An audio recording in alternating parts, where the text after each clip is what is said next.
Thank you for joining us another Saturday. My name is Charles Sine, CEO of Anti-Fragility Clinic. Today is Friday. I apologize. I thought we moved it from tomorrow because in the USA, tomorrow is July 4th, and we will be celebrating the national holiday here. Today is also a holiday here. All these holidays, very challenging. It's not good for lazy people, but we're here working. Thank you for joining wherever you are. You're welcome. So today, we will be talking about what I call nutritional wellness. And at the core of nutritional wellness, we'll be talking about nutritional biochemistry. So let's just do a quick preview of where we've been. We've talked about environmental wellness, and what was the big things around environmental wellness was to do with toxicity and the things in the environment that come into us and how we need to measure that and get rid of it, because those toxic elements are actually very dangerous for our well-being, and they're one of the big causes of chronic illness. Then we spoke about physical. Dinah, can you tell them to stay in the room and close the door? Then the second thing we spoke about was physical wellness, which is really principally around movement and how critical movement is to our overall wellness and health, and the issues of how you exercise, how you train, and how you stay healthy. Critically, movement, muscle mass, lean mass, all of those things are critical issues for us staying healthy. There is no excuse for movement. Exercise is a fundamental part of our wellness and our health. You cannot stay healthy without movement, without exercise, and without actually putting pressure on some of the critical muscles in the body. Then we spoke about emotional wellness, a really critical part in a very emotional culture, right? And there are two things we look at when we look at emotional wellness. We are looking at the things that really drive our nervous system. We have the sympathetic nervous system and the parasympathetic nervous system. And there are a couple of hormones, 4 or 5 of them, that drive that. On the one side, we have cortisol, DHEA, cortisol that wakes us up, and DHEA that puts us to sleep. And then we have a set of other hormones that are to do with our sex and our ability to be alive, and that is progesterone, estrogen, and testosterone. So all of that drives our sleep-wake cycle, which is really deeply connected into our emotional wellness. And so you notice that if you don't sleep well, then your waking hours are also not very productive, and then it's out of balance. So sleep and emotion around what we call the circadian rhythm is really critical for your emotional well-being, on top of balancing those underlying hormones that really support that emotional wellness. So emotional wellness is the third critical pillar in these conversations about wellness we've been having. And today, we're going to be talking about nutritional wellness, which is really about the nutrients that feed our key architecture. And this 4 wellness paradigm drives the 2 fundamental things about life, which is physiological resilience and the metabolic reserve. So let's remind each other again what that means. Physiological resilience, it's the ability for us to respond to the stresses or the stimulus in the environment, right? Somebody punches me and I duck. That is my ability to respond. And that ability to respond and that capacity and capability to respond is what we call physiological resilience. And it's a very important need for the body to respond in the moment. But to support that in the long term, we have what we call the metabolic reserve. The metabolic reserve is required if the attack and response is going to be required for a sustainable period. For example, if we're running away from a bear for 2 miles, right, your physiological resilience may be able to escape for 100 yards, but then you're going to have to be pulling in a lot of nutrient support and exercise and emotional, right, to actually respond appropriately. And so these 4 things, less toxins in your body, good physical movement and response architecture, strong emotional capability, and good nutrient support are required to provide us at the core essence of life, which is the physiological resilience and the metabolic reserve. It's really critical that we understand that. Those are the key prime triggers for keeping you alive and happy. So we've spoken about point number 1, which is the physiological resilience and the metabolic reserve. And what really drives, don't forget that even when we talk about metabolic reserve, it's not just nutrients. Because you could have the right nutrients, you have the wrong emotional response, the wrong physical response, the toxins, and the response will not be appropriate. So the harmony and balance across those 4 critical wellness areas are critical for your response architecture, right? Because when what I talk about response architecture, I normally go back to the formula that I use, which is about stimulus and response. We live in a world where there's a lot of stimuli and then there's the response. And that is really at the core what we call the response architecture, right? So it's very important that we are ready for that. And most of the people who are sick or who are not happy, it's because they don't have the right response architecture. And our response architecture is driven from those 4 things. If you have toxins in you, your response will not be optimal. If you do not have enough physical movement, residual architecture in you, your response will not be appropriate. If you don't have the right emotional wellness architecture, your response will not be optimal. And if you don't have the right nutritional wellness, your response will not. So this response architecture is a critical aspect of life. And it gives us what we call our reactive architecture. This reactive architecture is balanced by our proactive architecture. But the proactive architecture is also driven by those things. So how we react and how we proact are both driven by those 4 wellness issues, right? Proactive, what is taking action? Reactive is reacting to the stimuli in the environment. So let's go to the second point. Are there any comments, questions on point number 1, which is physiological resilience and metabolic reserve? Because a lot of people, and that's why we have to do personalization, because everybody's physiological resilience and metabolic reserve levels are different, right? Imagine if you're a short guy and you're going to fight me and I have a longer reach. You have to decide what your proactive and reactive response is going to be. A short guy fighting a long guy, what is going to be your strategy? You can't have the same strategy because I have a longer reach. So what I'll be doing is I'll be jabbing you.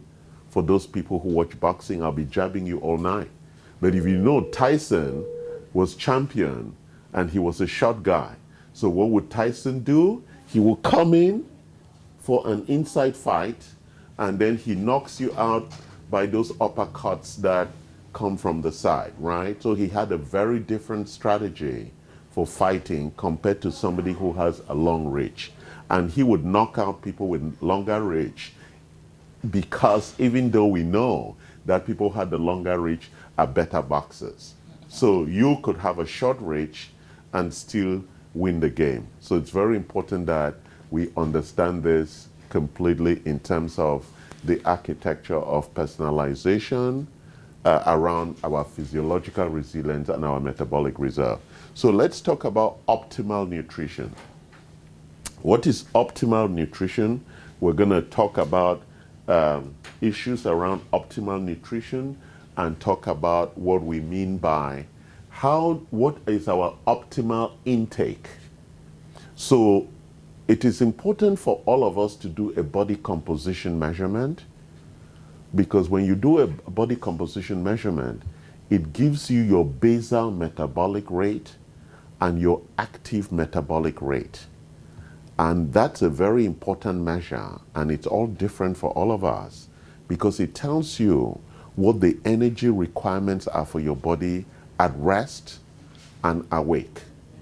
Therefore, you really begin to understand that the body requires nutrients at that basal level, which is what we call basal metabolism rate, and the active metabolic rate is the amount of energy that the body would expend when it is in action. And so our nutrient delivery is driven by that optimal rate. So we need to always understand what that optimal rate is and what the optimal levels are, and we need to then deliver nutrients at what we call the optimal nutrition. Optimal nutrition is personal and it's precise. So everyone needs to find out what it is for yourself. And we can help you in that when we do your body composition over time and we match it to how you feel with regard to your wellness profile, we begin to determine what is and we're going to talk about some of those nutrition components today, so that you begin to balance some of the critical micronutrients, the macronutrients, micronutrients, and essential elements or nutrients that are really critical for you to have optimal nutrition. We're going to talk about those and how you then begin to personalize and balance those for yourselves. Right? So let's look at nutrients and cell functions. Right? Nutrients are really critical for cell activity. So let's look at the 4 critical areas of cells, of nutrients supporting cell function, right?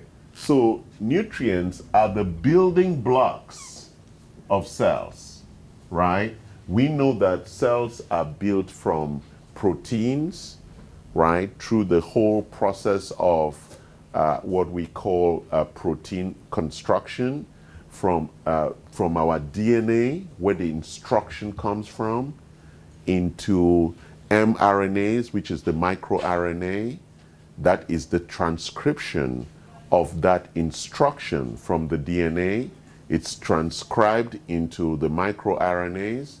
The microRNAs, these are ribonucleic acid components, they're proteins, and the microRNAs are the ones that then create, using nutrients to generate proteins that are that are the architecture of life. So, and those proteins or amino acids have to come from outside, from our micronutrients, our macronutrients, and the essential nutrients, right? That's where they come from, and therefore it is critical as the building blocks at the cellular level. Also, nutrients are triggers for certain biochemical functions in the body. For example, in the mitochondria, the production of energy requires the extra phosphate molecule to migrate from what we call ADP to ATP. The extra phosphate molecule is what allows for the efficient delivery and creation of energy.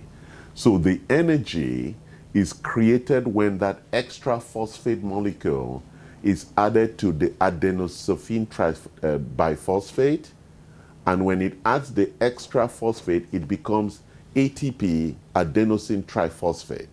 That energy process of accepting an ion and releasing an ion is really what generates energy in the body. That is the architecture of energy in the body. So when all the mitochondria do that, we have energy to do that.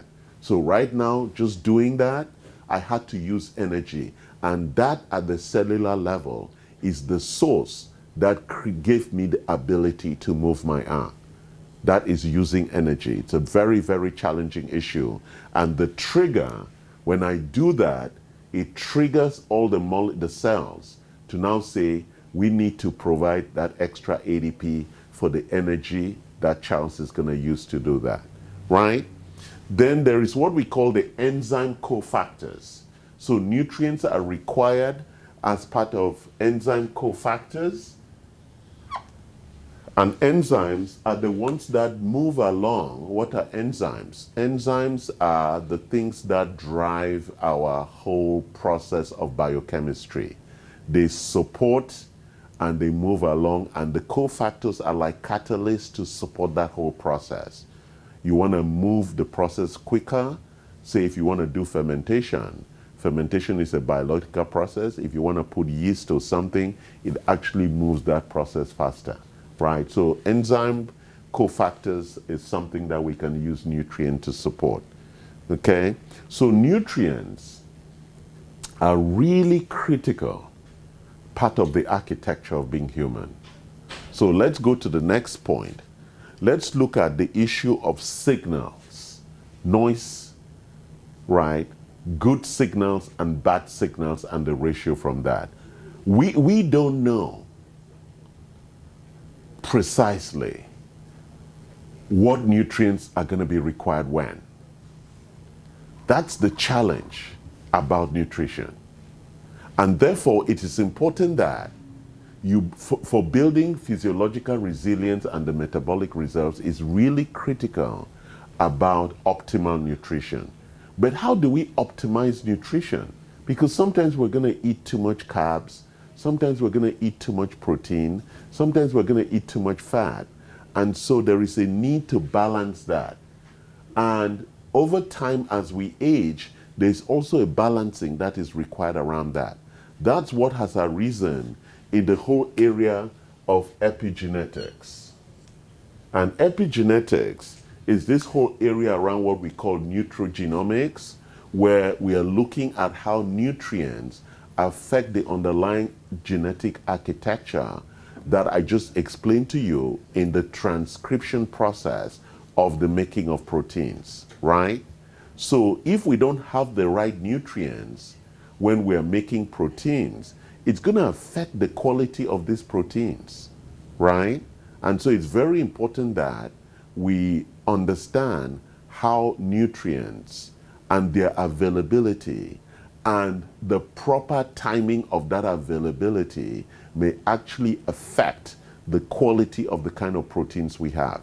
So the whole area of epigenetics is really around three things that happen during that expression of proteins. Very important. And what are proteins again? They are building blocks within the body, right? We saw that in the cell function.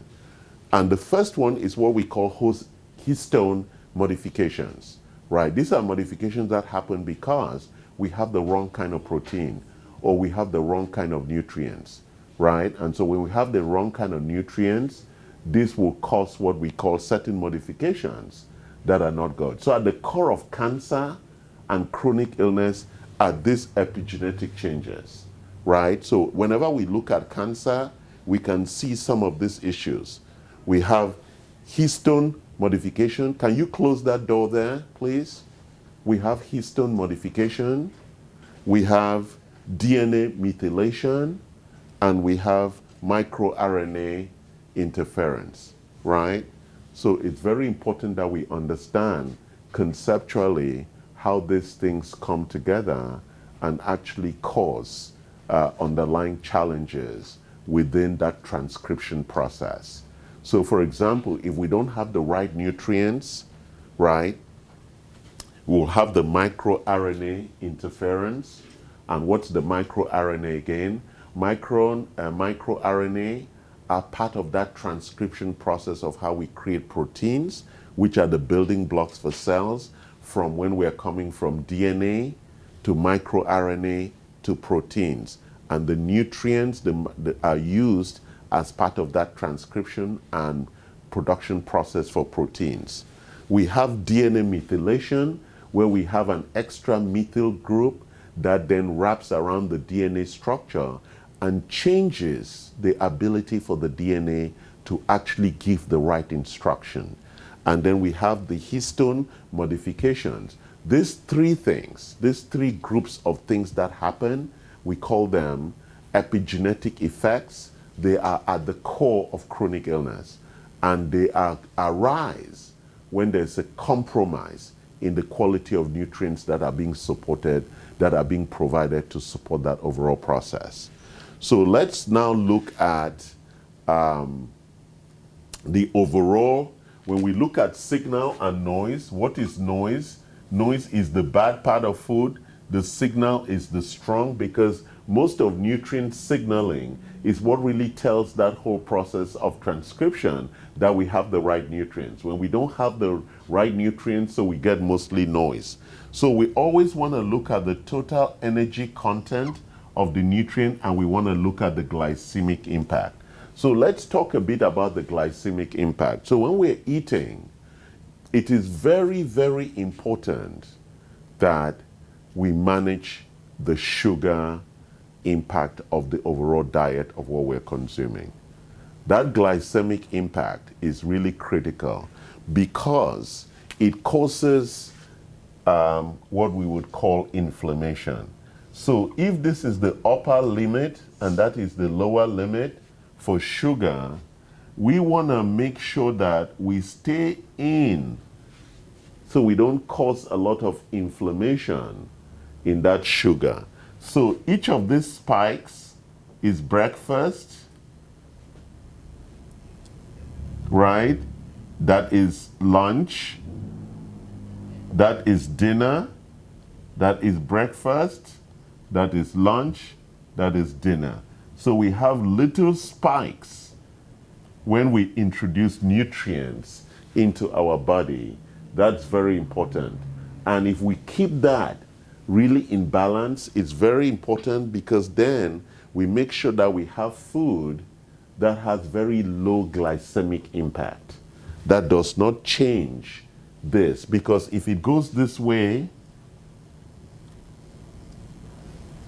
then we have a lot of inflammation impacts, and that inflammation is what causes a lot of chronic illness and leads to a lot of COVID-19 attacks, because the more inflammation you have, the more you're susceptible or vulnerable to COVID-19.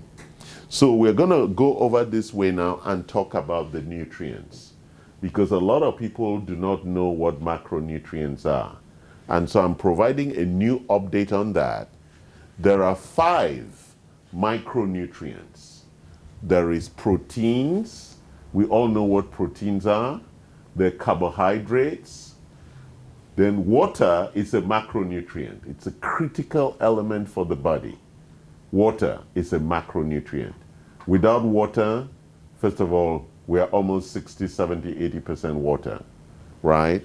And fiber is a micronutrient. So it's important that we separate fiber from carbohydrates. They're not the same thing. The body does not actually use it, but the fiber helps with our microbiome for the bacteria to actually help with the processing of our food and the absorption of that food. So fiber is a critical macronutrient to feed our bacteria in the stomach. They eat the cellulose, that is the fiber, and they use that. In that process, they help with digestion and absorption and excretion. And then fatty acids, which is the fat. So these 5 macronutrients are very important. So when we're looking at our total energy content, or when we're eating, it's important that we understand these 5 macronutrients on a daily basis as we're having our meals. That's why we need to drink water as often as possible to ensure that we get the right outcomes, right? So now let's look at the second set, which is what we call micronutrients. So we're going to go through 5 of them. So let's look at micronutrients. Micronutrients are of 2 groups, right?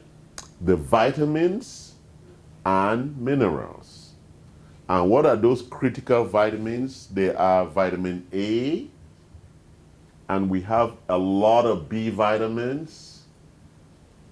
Then we have C. We all know C, very good for immune system.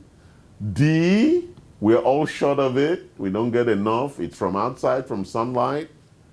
Don't forget, all these vitamins are from outside. The body doesn't make them. E and K.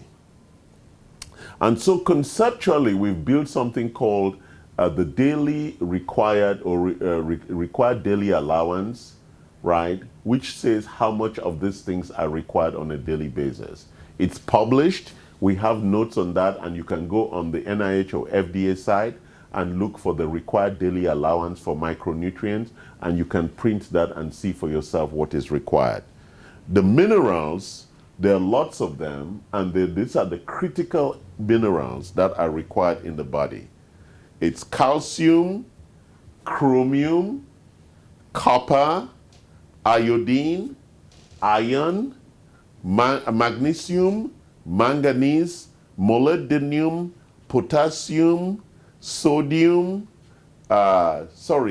phosphorus, potassium, selenium, and zinc, right? Those are the critical minerals that are required in the body.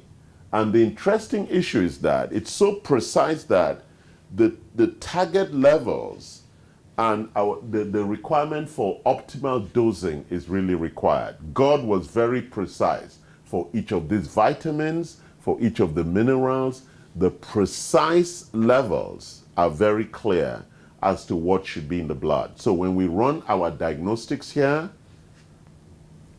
with Boston Heart Diagnostics or with Vibrant America, we are looking at these micronutrients in a lot of detail, because as we've been going through here with regard to nutrients and cell function, when you don't have the target levels and you're not dosing optimally, it will show up as chronic illness. These are critical measurements. And very few clinics do the kind of measurement that we do here. We run proper diagnostics so that we can demonstrate to you the target levels, where you're up or short, and what the optimal dosing levels should be. Very, very critical. So that was number 2. And then let's look at what we call phytonutrients. These phytonutrients are things that are really scarce and very, very important, like the things that we get from plants. These are rare things we get from plants, like asparagus or like mushroom, and those are really critical phytonutrients that support overall cell function. And then the 5th one is the probiotics, which are the different bacteria that are really good for us and that we provide ourselves with to support that. So just continuing on this vein, when we look at, and then I wanted to look at the 6th one, which is what we call the functional essential nutrients. I'm going to talk a bit about that. And we have choline, inositol, carnitine, coenzyme Q10, and lipoic acid. Most of these nutrients are really critical in the mitochondrial process. And when you're short of them, we run a whole workshop on what we call mitochondrial dysfunction.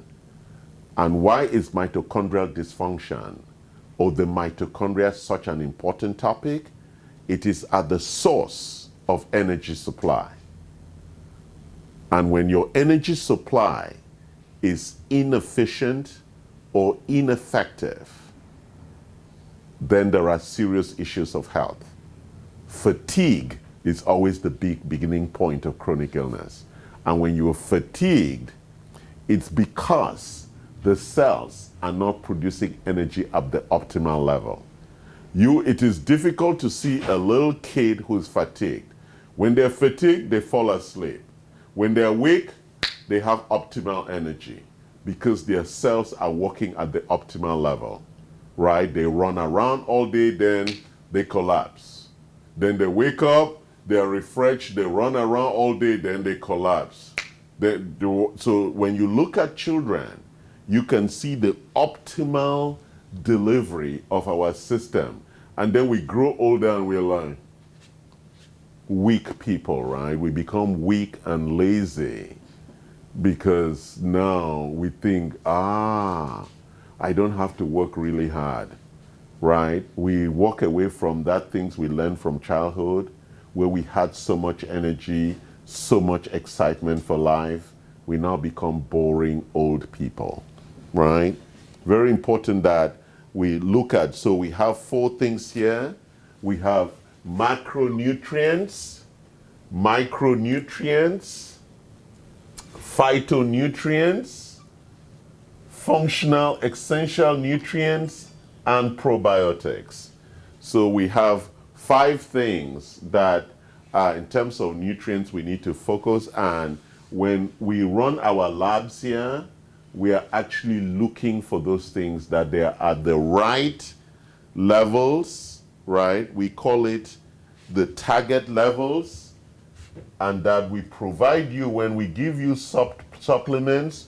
We are looking for the optimal dosing of this 5 set of nutrients. Let's go over it again because a lot of people don't get it. And a lot of people say, oh, I eat well. If you eat well and you don't supplement, you are short. So let's go over the 5 groups again so you get it. Number 1 are macronutrients. Number 2 are micronutrients. Number 3 are phytonutrients. Number 4 are probiotics. Number 5 are functional essential nutrients. And you saw them over there. So when we are supplementing, which is what we do with supplements or vitamins, we call them vitamins, but you know they really are micronutrients. That is their proper name, or nutraceuticals. They are micronutrients. And we supplement with micronutrients to supplement our macronutrients, right? So let me make that very clear. So we have macronutrients and we have micronutrients. Under that, we have the vitamins, the minerals, the phytonutrients, and the functional essential nutrients, right? So those 4 are under micronutrients plus the macronutrients, right? Making 5 sets of nutrients. Are we clear? When we run the labs, those are what we are looking at. What are we looking at? The target levels and the requirement optimal dosing to supplement to get you to the target levels. It's very important you understand that. And what happens when you're not at the target level? You have these issues. You have building block problems at the cellular level. You have issues with the triggers. You have issues with enzyme cofactors. And you have epigenetic effects. And this is what causes cancer and a lot of chronic illnesses. So when your nutrients deplete, when you're not at the target level, and you refuse optimal dosing, which is what we do when we give you supplements, then you are short of nutrients that will drive optimal cell function. Are we clear about that? That's the most important thing I want to leave with you today. When we measure, when we run your blood, because doctors cannot tell it by just looking at you, you really need to run extensive labs that we run. Those extensive labs will give you a sense of where you are with regard to your target levels for macro and micronutrition. Again, what is the grouping under micronutrition? Vitamins, minerals, phytonutrients, probiotics, and functional essential nutrients, right? They are all critical, and we want to look at the target levels of those.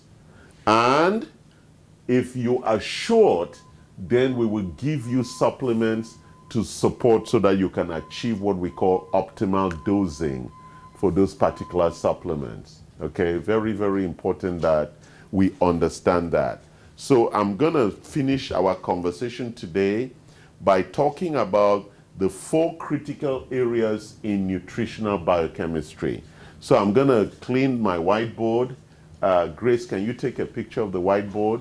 I'm going to clean the whiteboard, and we're going to talk about those 4 things because those are the things that people love. And then we'll conclude by just looking at some of the critical nutrients that we can talk about. So let me look at this. There's a quick question. Yes. Someone said, does the required daily nutritional intake require you to take all the vitamins that you wrote on the board? Yes. So you can look at it from the FDA website, what we call the required daily allowance. You will see what is required. You have to have that daily. That's fundamentally necessary for you to have that daily, right? That's why it's called the daily required intake. DRI? No, RDA. No, it's both. So it's also called DRI or the RDA. The RDA is the recommended daily allowance. The DRI is the daily required intake or recommended intake. They all mean the same thing. And you can get that from the website. And except you want to be a dog, if you want to be human, then you should take what has been recommended to you as the required daily intake, right? And so we are looking at the target levels, and we're also looking, we're also looking for the optimal dosing. And when we look at the target levels and you are not at the right level, then we will identify the areas that we need to optimize on or not, right? It's very important that we do that, right? Does that make sense? So we look at the levels that we need to optimize or the levels that we don't have to, right? And that's what we call the dosing, right? So we are looking at what those levels are, and we look at what the dosing is required to achieve those levels, okay? Very important that we do that.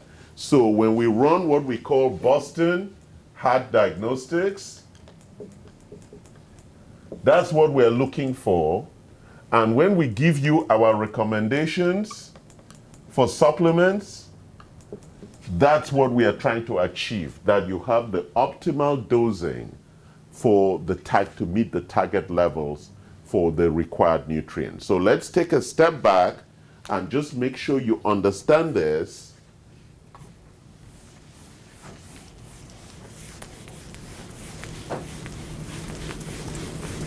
So what are the big challenges when you are not at the optimal dosing level? The first one is the epigenetic effect. What are epigenetics? It impacts 3 particular issues. What we call DNA, methylation, histone. I know these are big words, but it happens in your body. I didn't create it. And microRNA interpretation. Okay? These three things create a problem during the DNA, mRNA to protein production. This is what we call the transcription process. From the DNA, we get the description of what we are supposed to make. The mRNA is the messenger RNA that then takes the nutrients to create the proteins that are required for cell building. And what are the four things I said those proteins are required for? For cell building, for triggers, and for enzyme cofactors. So these are really critical systems that cause chronic illness because you are short of nutrients. So I hope we're very clear. And that shortage has an epigenetic impact. And that epigenetic impact is now that the DNA loses a methyl group. And the loss of that methyl group means that when the DNA replicates, what happens when a new cell is created, it will not have that methyl group, or it has an extra methyl group, and that causes problems during this transcription. The histone acetylation is also an acetyl group, which is also part of methylation, that causes problems, and also the messenger RNA transcription process. So it is almost like we're trying to make a copy, and there are mistakes in the copy. And that is really at the core of chronic illness. So it's very important that we understand that. And most of that can be corrected with the right, what did we call it? Target levels, and with optimal dosing. It's very important we understand this. And that's what we do in our diagnostics. So we want to prevent you from getting chronic illness. So we monitor. And when we look at where we are in terms of life, we'll see that curve, and that's optimal at 20. This decay is caused by that. Target levels and optimal dosing. So what we are recommending is we want to move this line there. We want to move that line there. We want to move that line there. And then you die, right? So this is 40, 60, 80, 100. So we want to give you back that space of life, which is caused by what we call aging and the impacts of that. And at the core of that aging process and the malfunction of cells is really a nutrient-driven issue, plus the other wellness, but nutrients are really at the core of it. So now, let's talk about nutritional biochemistry.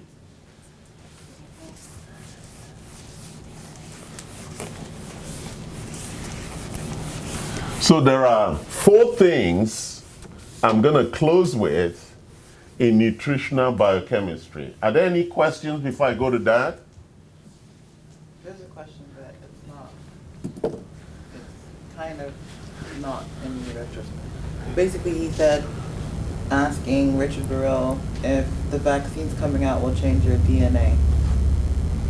No, vaccines have nothing to do with the DNA, but it's a very important question. Vaccines will impact the process of transcription.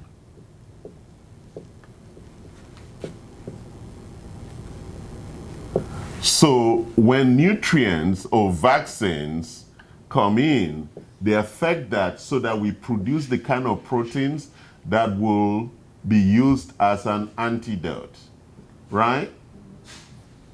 And what are those cells called? they called them their learned immunity. They give us learned immunity or adaptive immunity. The adaptive immunity process actually is what would be triggered when the vaccines come. The vaccines simulate a way in which we are going to build new kinds of proteins to build cells that will give us adaptive or learned immunity. You said the COVID-19 vaccine? Yeah, any vaccine. That is the objective of any vaccine, to actually support the production of antibodies which provide us protection against the viral attack. So the whole process of adaptive immunity is driven that way. Okay? That was a good question. It seemed you didn't think it was an important question, but it's a very good question with regard to nutrition. Oh, the other way you can get the learned immunity is by exposing yourself, which we will all be exposed to COVID-19, right? At some point, 80 to 90% of the population will be exposed to COVID-19. It's good to be exposed to it, but you want to make sure that if you're exposed to it, you're very healthy. Then your body is going to go through this epigenetic process of building the right antibodies. Without needing to take the vaccine. Yes, without needing to take the vaccine. Because what is the vaccine? The vaccine is an infection. Yeah, a live virus. Yes, they infect you with the virus. So it's either you get it from somebody coughing in your face or you get it through the vaccine. And I know some people are like very arrogant about vaccines, but you know, we get vaccinated every time people cough in our face. So it's the same thing. All right, now let's talk about nutritional biochemistry. He asks, will you take the vaccine? No, I will not. Because I know that I will build the antibodies naturally. I have the nutrients inside of me. That's why I don't wear a mask. I'm not afraid of exposure. I take that very serious and very responsibly.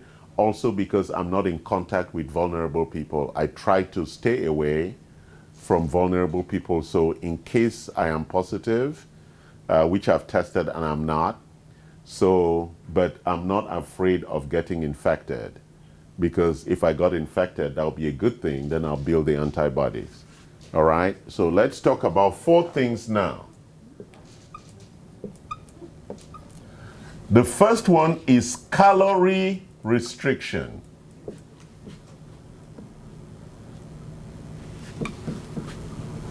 And we always call that CR. And so I spoke about the basal metabolic rate and the active metabolic rate.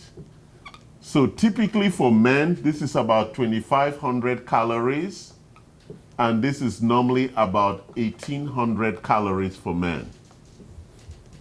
So if you want to lose weight, you want to stay at the basal metabolic rate or lower. Then that way it gives you a lot of opportunities for you to actually reduce the amount of calories that you're taking, right? And it's important that that calorie restriction is optimized and managed appropriately. The second one is diet restriction.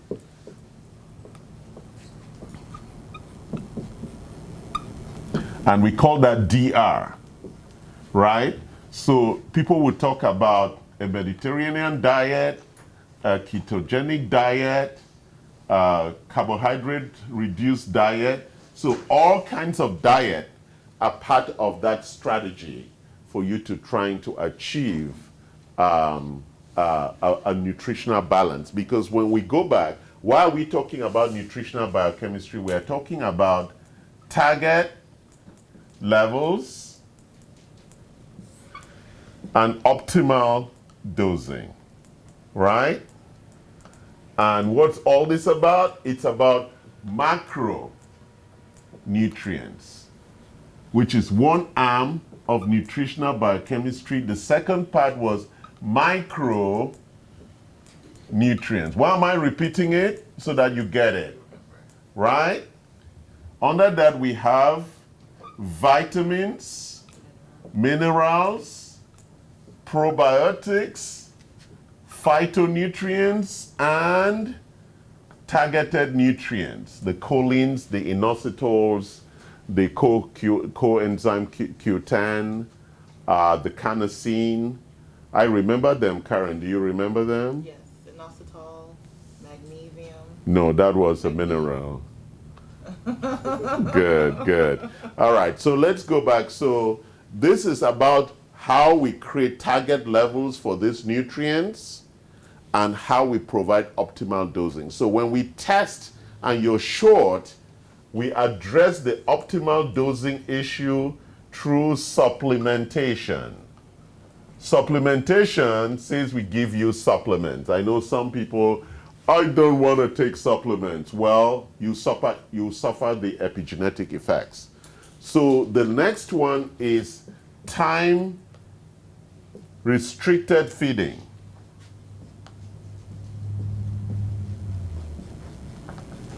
So it's called TRF.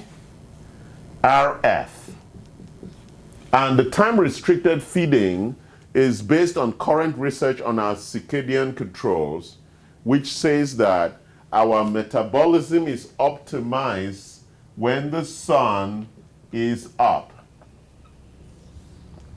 So between 8 a.m. and 6 p.m. is when you should eat. That's when your metabolism is optimized. Because in the dark, when the sun goes down, the body actually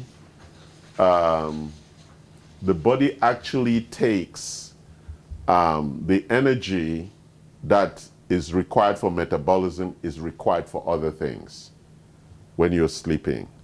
So the body is not optimized for metabolism at night. That's why it's not also necessary for you to eat very heavy foods at night. And finally, we talk about what we are practicing, which is fasting or intermediate fasting, intermittent fasting, right? So we have fasting or intermittent fasting is the fourth area. So when you look at that overall, you see that these are the really critical things that everybody needs to understand as they optimize this whole area of nutritional biochemistry or nutritional wellness.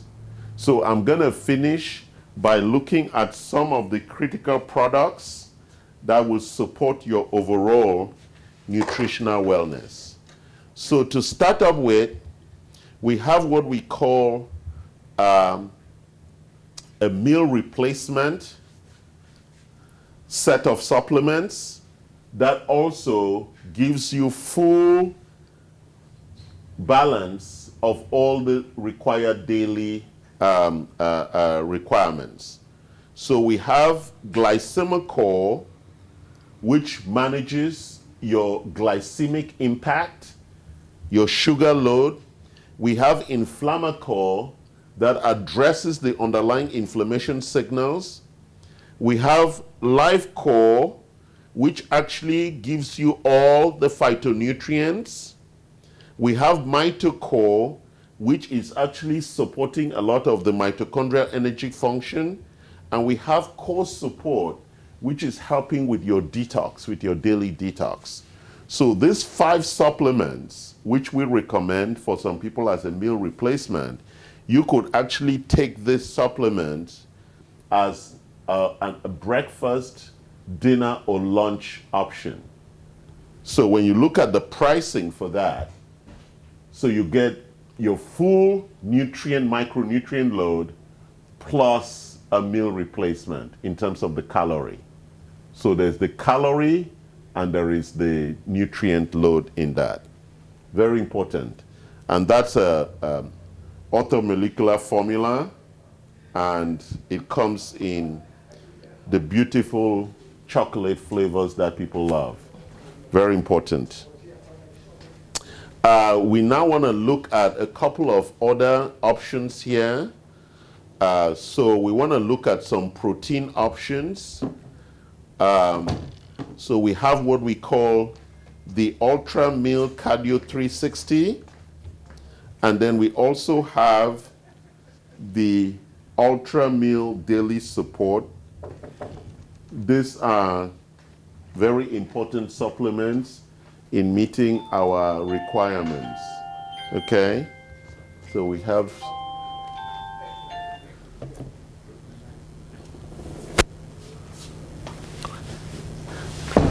Doran. Yes. This one. Yes, I know. The battery. Yeah. But go ahead. I'm going to put the mask All right, good. for you. All right. Doran is our alarm guy, protecting us. So we have the proteins. This one is grass-fed whey protein powder. So these are optimized protein foods because a lot of people may not want to eat protein just because of how difficult it is to digest proteins. And so taking these optimized amino acids is a very good thing. Bring me Ultra GI Replenish. Then we have optimized fats. Bring me Ultra GI Replenish. We have the optimized fats, the whole body keto. So these are really, really great fatty collagen peptides, which is very good. And we have the keto here. That's optimized collagen also, which are peptides. We have MCT oil. It's very, very good oil. It's a medium chain triglycerides. Triglycerides are medium chain. They're fatty acids. We normally want long chain, medium chain, and short chain fatty acids. Very, very critical for overall optimal performance. We have one of my best products, Ultra GI Replenish, which also is very important for your stomach, for the microbiome as a probiotic, and it addresses a lot of other things. But it also has a significant list of proteins or amino acids. And so this is a very, very important product for people who have a compromised gut function, digestive disorders, including malabsorption. And what would those be? There'll be diarrhea, dysentery, gas, bloating, constipation. This is the ideal product, and most people speak really, really highly of this product. It's a very important product. It comes in a very interesting flavor for people who it is really bad, where you have IBD or IBS, which is an intestinal bowel disorder or problems. This is like the upgrade of this. This is for everybody. This one is when your stomach is really lousy and bad, which is most Americans. If you eat crap, right? When you eat fast food, you're going to need that. Or even though you always have a peptic ulcer, a stomach ulcer, or Crohn's disease, or cancer, colorectal cancer, and you know that's very high now.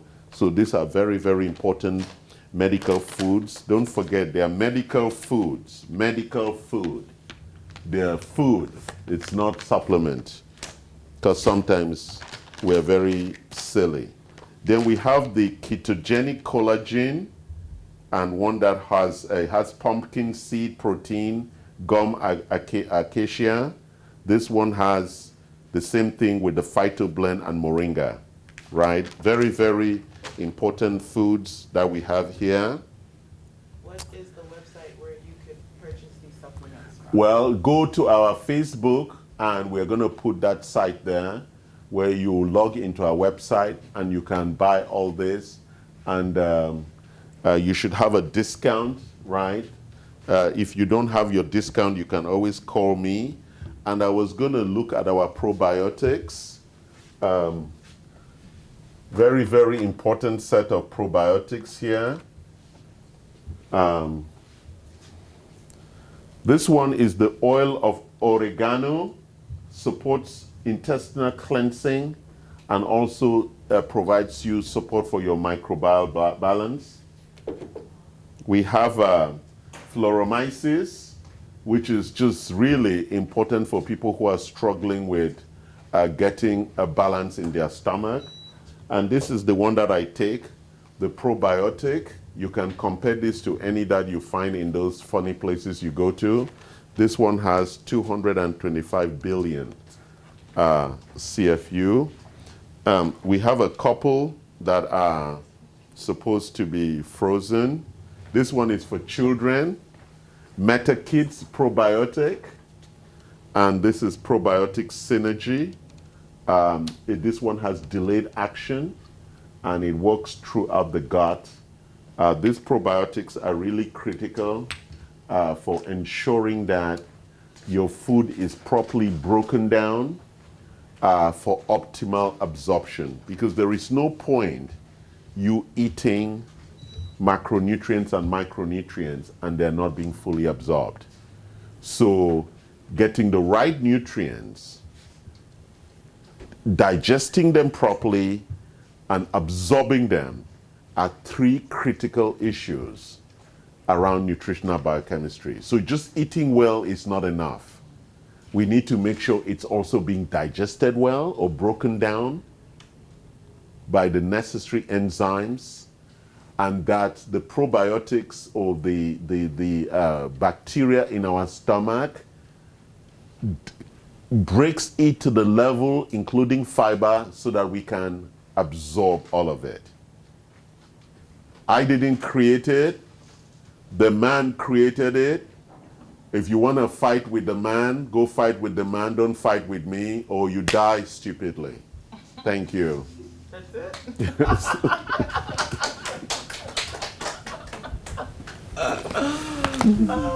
Yeah, you die in your ignorance. Goodbye. Any questions? I do have a question about the child probiotic. What's the age range for that? Any child, especially children who are struggling with they're constipated. You know, Also, like even little kids. oh yeah, they have constipation because their mother feeds them bullshit. Yeah. If you don't breastfeed and feed the children very healthy food, the children will be constipated. So then they need, but also, hey, I thought you should know this, Karen. Yeah. Children who are born through cesarean always have digestive issues. You're right. I do know. Right? So if a child was born naturally and is breast milk fed, that child will develop a good microbiome. So children who are born through cesarean don't have a good microbiome, and that's where the challenge is, right? So it's very important, okay, that we understand that. And then I do have a question. It's a personal question but I think I would hope it's a good question.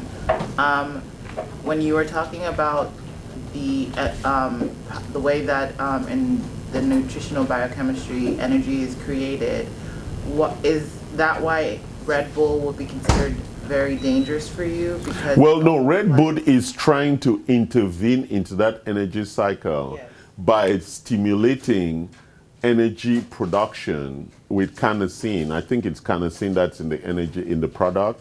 So it's going to create energy when it is not through a natural process. How does that differentiate between that and coffee and regular caffeine? No, coffee is just an adrenaline issue. It just stimulates the adrenaline process. Okay. That's what caffeine is doing. It's just exciting you with cortisol.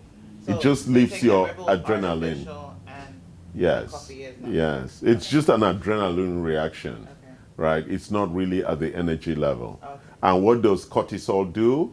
It just creates adrenaline for the body to just bring more things into action.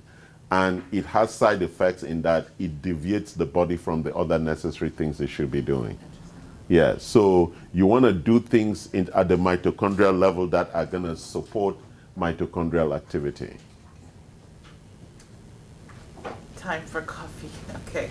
Well, thank you guys for watching. Thank you guys. Love you. Have a nice sleep well wherever you are. Or go have a good lunch since all the restaurants are closed again. The challenge of living in liberal California. liberal America with the fear and the stupidity.